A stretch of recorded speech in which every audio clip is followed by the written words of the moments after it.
अस्सलाम वालेकुम to all of you, this is Faizan. तो उम्मीद करता हूँ आप सब खैरियत से होंगे।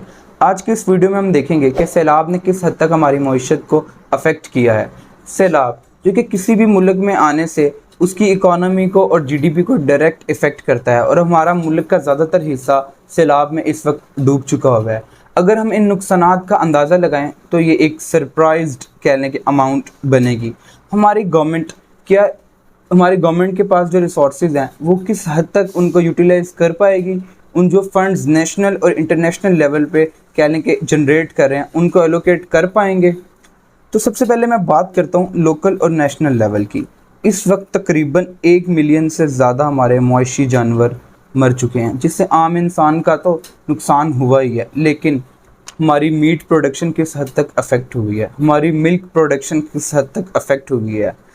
हम मीट एक्सपोर्ट करते हैं, दैट्स मीन कि इस दफ़ा हम रेवेन्यू नहीं जनरेट कर पाएंगे, डॉलर्स नहीं ला सकेंगे। अगर नेशनल और इंटरनेशनल लेवल की बात करूं तो हमारी फसलें तबाह हो गई हैं, हज़ारों एकड़ ख़त्म हो गए हैं।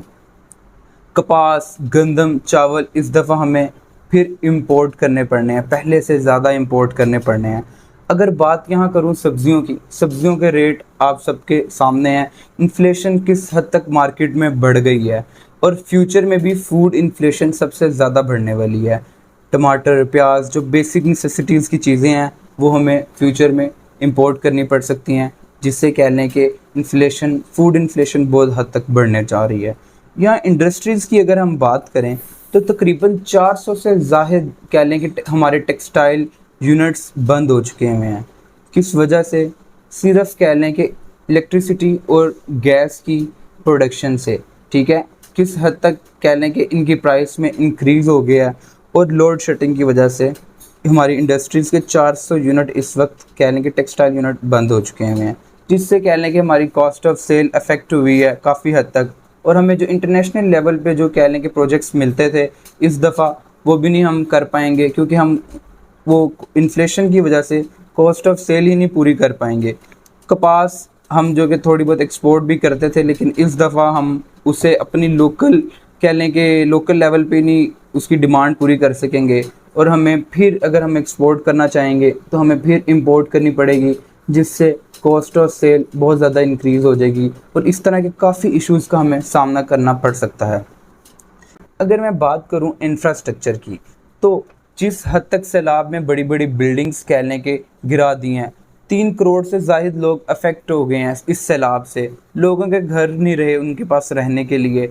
बिजली की बंदिश में जो इश्यूज़ आ रहे हैं, टावर गिर चुके हैं, ग्रिड स्टेशन अफेक्ट हो गई हैं, सड़कें टूट गई हैं, जिससे कनेक्टिविटी के काफ़ी इश्यूज़ आ रहे हैं। तो इनके नुकसानात का अगर हम अंदाज़ा लगाएं तो ये एक हैरानकुन अमाउंट बनेगी। क्या हमारी गवर्नमेंट इस हद तक कामयाब हो जाएगी, इन जितने भी नेशनल और इंटरनेशनल लेवल पे फंड्स जनरेट करें, क्या उनको सही तरीके से यूटिलाइज़ कर लेगी? मेरे ख्याल के मुताबिक तो हमारे सियासतदान जिस तरह कह लें कि पीछे पास्ट में करते आए हैं, इस दफ़ा भी वैसे ही करेंगे।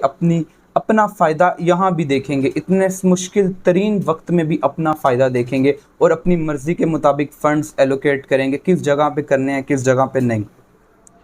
अगर सियासतदानों का हाल तो आपके सामने ही है, इनके बच्चे, इनके लाइफस्टाइल, इनके बच्चे बाहर तालीम हासिल करने जाते हैं। अगर हम अपने आम इंसान देखें, हम आम इंसान तक का कह लें कि बेसिक नेसेसिटीज़ ही नहीं, हमारे पास तो फैसिलिटीज़ ही नहीं है, हमारी हेल्थ फैसिलिटीज़ नहीं है, कह लें कि जुडिशियल सिस्टम हमारा इतना वीक है, और करप्शन इस मुल्क में इसने हमारी इकॉनमी को तबाह करके रख दिया है।